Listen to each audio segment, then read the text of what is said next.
Why does one ignored text message hurt more than a broken bone? You send a message, minutes pass, no reply, and suddenly, your brain starts asking questions you never asked it to ask. Did I do something wrong? Do they hate me? What if I'm just not enough? Nothing bad has happened. You haven't lost anything, but your chest feels tight, your mind starts racing, and somewhere deep inside, it hurts. Why? Here's something that might change the way you see yourself. Scientists scanned people's brains while they were being socially rejected, and what they discovered was shocking. Many of the same brain regions involved in physical pain become active during social rejection. To your brain, being ignored can feel almost like being physically hurt. That isn't weakness. It isn't you being too sensitive. It's your brain doing exactly what it evolved to do. But why? To understand that, we have to travel back about 50,000 years. Back then, humans didn't survive alone. They survived together. The tribe meant food, protection, warmth, family, life. And if the tribe rejected you, you were alone, without protection, without food, without safety. Back then, rejection wasn't just painful, it could be deadly. So your brain built an alarm system. The moment it senses rejection, it sounds the alarm. That system saved your ancestors, and today, it still lives inside you. The problem is, the world changed, your brain didn't. Now meet Noah.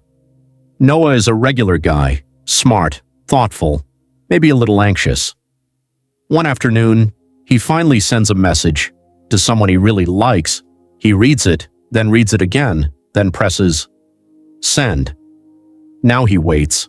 1 hour passes, nothing, then another hour, still nothing.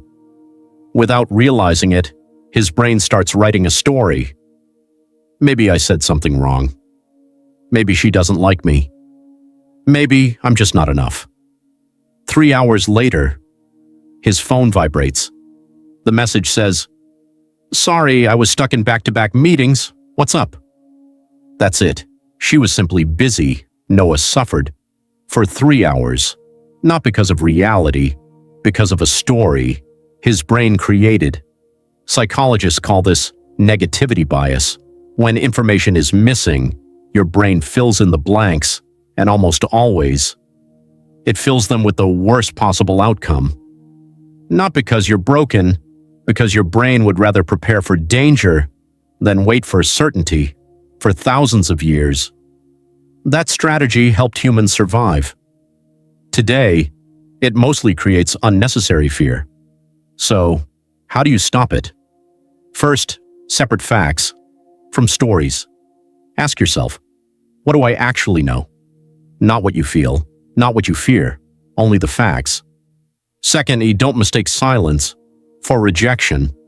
Silence usually means nothing has happened yet. Your brain simply hates uncertainty.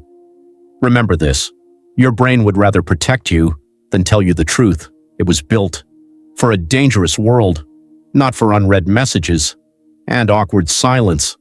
Understanding that won't erase the fear overnight, but it gives you something powerful, distance between your thoughts and reality. If this changed the way you understand yourself, subscribe to Why Humans, because next time, we're exploring another fascinating question. Why do humans love gossip?